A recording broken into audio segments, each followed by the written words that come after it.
বৃষ্টি শেষ হয়ে গেলে ছাতাটাকেও বোঝা মনে হয়। কালি ফুরিয়ে গেলে কলমটাও ময়লার ঝুড়িতে স্থান পায়। বাসি হয়ে গেলে প্রিয়জনের দেওয়া ফুলটাও পরের দিন ডাস্টবিনে পাওয়া যায়। পৃথিবীর নিষ্ঠুর বাস্তবতা হলো, আপনার উপকারের কথা মানুষ খুব বেশি দিন মনে রাখবে না।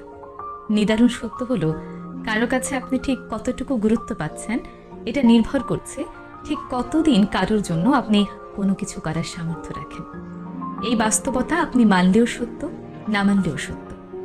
যে খবরের কাগজের দাম আজ সকালে 10 টাকা, পরের দিন সকালেই একই খবরের কাগজের 1 কেজির দাম 10 টাকা। একাডেমিক লাইফে বছরের শুরুতে যেই বইগুলো আপনি ভীষণ গুরুত্ব সহকারে কিনে আনেন, বছর ঘুরতে না ঘুরতেই সেই বইগুলোই আপনি কেজি দরে বিক্রি করে দেন।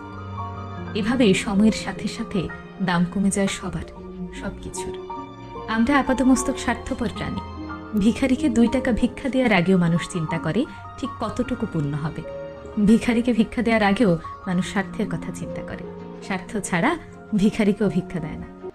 এত কিছুর পরেও চলুন না একটু হেসে কথা বলি, রাগটাকে কমাই, অহংকারটাকে কবর দিই। জীবনের প্রত্যাশা যত কমিয়ে ফেলবেন তত বেশি সুখে থাকতে পারবেন। কারো জন্য যদি কোনো কিছু করে থাকেন তাহলে তা দ্রুতই ভুলে যান। যতদিন এই জিনিস মনে রাখবেন তত এই জিনিসটি আপনাকে অহংকারী করে তুলবে। আর কেউ যদি আপনার জন্য ক্ষুদ্র কিছু করে, এটি সব সময় মনে রাখবেন। এই জিনিস মনে রাখার মাধ্যমে আপনি নিজেকে একজন কৃতজ্ঞতা বোধ সম্পন্ন ভালো মানুষ হিসেবে গড়ে তুলতে পারবেন।